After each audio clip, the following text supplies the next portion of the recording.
Rabbit awoke in chains, slumped against a wall on the rough wooden bench with several other men. They were all silent, all having already been through the shock of awaking and discovering their fate, shouting to be released until their voices were hoarse and they lost their will. Now they all just watched him, waiting for him to do the same. He read all that in their eyes and opted instead to figure out what had happened and find a way to escape. They were in a corridor with a bench along one side and the far end disappearing in shadow. At the end near him was a door that was guarded by two black Doberman pinschers with uncropped ears and undocked tails. Their long, wedge-shaped heads and eerily intelligent eyes gave them an evil, almost demonic look as they watched him. There was a false roof stretched across the corridor above him, made of dirty and mottled canvas, and rents in it painted slashes of yellow light across the wall here and there. It was impossible to scale the walls to get to that roof and freedom, so he ruled that out immediately. His head throbbed and he sagged in defeat. This, he thought, is what I deserve. I was stupid enough to come back here, and they remembered me, and now I'm going to be tortured and killed, just like I've always kind of known I would be. But what are all these other guys doing here? Did all of them piss off the guards for one reason or another? Jesus, my head hurts. Then, for no good reason at all, he felt an overwhelming déjà vu, and was positive that he had been in this situation in a past life, or maybe in many past lives. It felt so familiar to him that he almost knew what would happen next. He felt his entire life had been written out for him in advance. Every choice he had ever made led him to be here. He could have stayed where he belonged, with Shiraz in a boring, domesticated life, playing house. He could have gotten a job and lived a normal life, like he always knew he should, but he had thrown caution to the wind and gotten himself back in the same mess he'd always had, chained to a bench somewhere. Or maybe that was what he deserved for not stopping earlier to help that beggar's dragged baby. Or maybe this was just a big trap for people, whoever came in, and Tuchis was the bait. Then he squirmed on the bench to try and get more comfortable, or rather, less uncomfortable, and felt the weight of the various objects in his pockets. He froze, realizing that, for the first time in any one of the lives he may have lived before, he had the means to get free. Whoever had captured him had not thought to check his pockets, and his pistol, the Walther PPK without the silencer this time, 3 smoke bombs, a handful of marbles, and his lockpicking set were all there in his cargo shorts. He smiled slowly, thinking that if there really were lives he would go on to live after this one, and lives before, where he'd been in this situation, then the reason he had not stayed put at home like he was supposed to was that it had been entirely out of his hands. He had inexorably been drawn here to this place and this situation because it was his destiny to break free and fight back and kill the people who trapped men in Marrakech. He set his jaw, remembering his favorite line from Macaulay, "To every man upon this earth death cometh soon or late, and how can man die better than facing fearful odds for the ashes of his fathers and the temples of his gods?" So, this wasn't exactly him fighting to save Rome from the Etruscan army like in the poem, but it was good enough. This is why I couldn't be happy playing house, he thought. I am on earth in this incarnation to set people free and die bravely, die a hero fighting injustice, fighting evil. He sat up, making the dogs stiffen at attention, alert. With one eye on them, he peeled open one of the Velcro pockets of his cargo shorts, touching the gun. No, shooting the dogs will only sound the alarm, and I'll lose my one chance. Gotta get out of these chains first. The locks of his manacles were very simple, so it only took a short time with the most basic bump key in his lockpicking set, which he passed on to the captive next to him. All of the others watched him intently, as if not believing their eyes.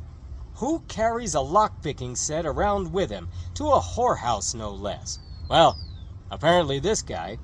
The Dobermans were more alert now, knowing something was amiss but not knowing what, feeling the tension changing in the corridor. Their eyes studied all the men more intently now, but especially Rabbit, the only one that didn't seem to be afraid. He noticed their attention while he'd been fiddling with the bump key, and now stared back at them thoughtfully. He had noticed that his sunglasses, while broken, were still hanging by one arm from his belt loop, the mirror lenses both cracked from whatever struggle there must have been that he could not remember. Glancing at the slashes of yellow light that slanted in from the torn awning above them, a mischievous smile spread slowly across his weary face. Inching sideways on the bench and arousing more scrutiny from the dogs, but no anger, he held his sunglasses in a nearby sunbeam and made its reflection dance on the opposite wall.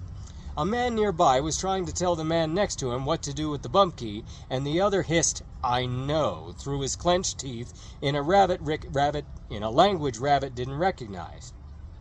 Some of the others were joining in, telling him how to do it, all of them having somehow become experts in lockpicking immediately after seeing Rabbit do it, but their urgency making the man fumble with the pressure. Rabbit made his blotch of yellow light dance its way down the wall to the dusty floor and up and down the corridor to get the dog's attention. They watched it with mild curiosity. It crept up toward them in the same teasing way that Rabbit had tortured Tuchis with his kisses, coming closer and backing off, then closer and backing away further to frustrate her.